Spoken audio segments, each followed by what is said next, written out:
பேரவைத் தலைவர் அவர்களே, சிறப்பு கவன ஈர்ப்பு தீர்மானத்தில் இன்றைக்கு விருதாச்சலம் தொகுதியை பற்றி நான் உங்களிடம் பேச விரும்புகிறேன்.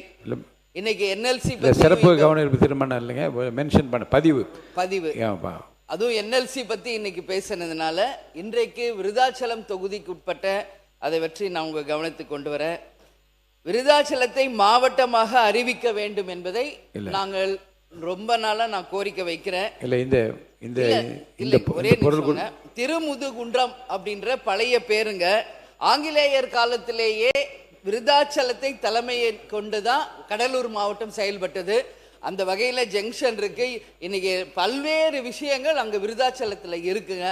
நீங்க அதை மாவட்டமாக அறிவிக்கும் பொழுது இன்னைக்கு திட்டக்குடி, நெய்வேலி மற்றும் விருதாச்சலத்திலிருந்து கடலூருக்கு செல்வ தூரம் மிக அதிகமாக இருக்கு. எனவே அதை மாவட்டமாக அமைச்சர் அவர்களும் நீங்கள் அறிவிக்கணும். அதே மாதிரி என்எல்சி பத்தி பேசும் பொழுது நிச்சயமாக அது 20க்கும் மேற்பட்ட கிராமங்கள் விருதாச்சலம் தொகுதியிலே பாதிக்கப்பட்டிருக்கிறது உண்மை. கூட்டு குடிநீர் திட்டம் வர வேண்டும் என்பதையும் முதல்ல நம்ம சொல்லியிருக்கோம்.